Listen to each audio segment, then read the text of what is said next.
Terima kasih Anda masih bersama kami di Rumah Pemilu Saudara. Komisi Pemilihan Umum Republik Indonesia melantik anggota kelompok penyelenggara pemungutan suara seluruh Indonesia secara serentak.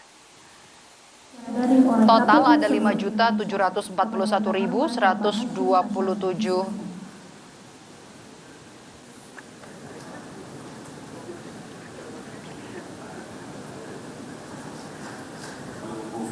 Total ada 5.741.127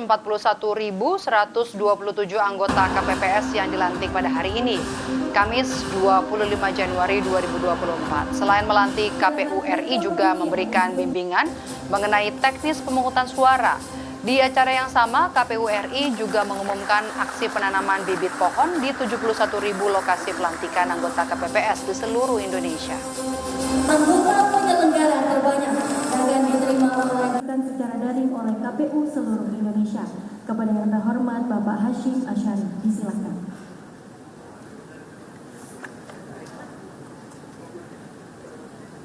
Kesempatan ini juga dilanjutkan dengan bimbingan teknis pelatihan untuk anggota KPPS.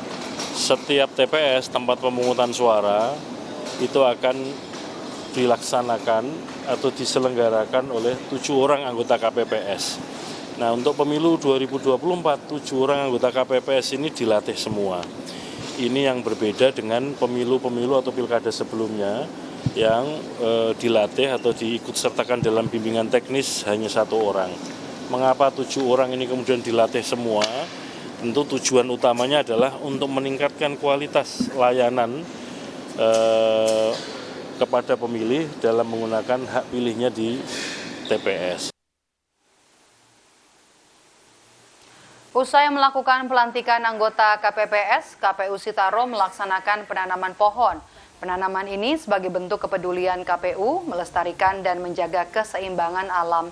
Penanaman pohon juga dilakukan sebagai upaya mengembalikan hasil pemanfaatan alam berupa kertas dari pohon-pohon yang diolah menjadi logistik pemilu 2024. Nanti kita tuh naik kemarin, dekat Pak.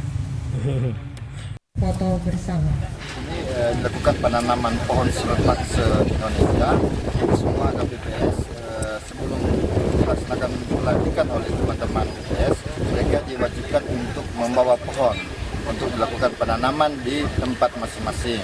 Nah, maksud dari penanaman pohon ini adalah karena di saat ini kan KPU sudah selesai untuk pencetakan logistik, khususnya untuk yang berbahan baku kertas.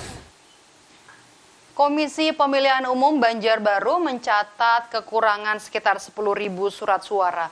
Kekurangan disebabkan akibat surat suara rusak, sobek, dan jumlahnya yang kurang. Setelah dilakukan proses sortir, KPU Banjarbaru melaporkan sekitar 10.000 surat suara yang kurang kepada KPU Provinsi Kalimantan Selatan. Kekurangan surat suara disebabkan 2 hal, yakni karena surat suara memang tidak sesuai dengan jumlah yang tertera dalam kotak, dan surat suara yang rusak karena sobek atau terkena bercak tinta. KPU Banjarbaru telah melaporkan kekurangan surat suara kepada Komisi Pemilihan Umum Provinsi pada 20 Januari kemarin dan menunggu surat suara yang baru dari KPU Pusat sebelum akhir Januari 2024. Kami menunggu dari KPU Provinsi karena KPU Provinsi yang menghubungi penyedia surat suara tersebut di Temprina ya. Mereka yang menghubungi ya arahan dari KPU RI kan tanggal 31 itu semua packing sudah harus selesai. Artinya sebelum tanggal 31 tentunya surat suara harusnya sudah datang.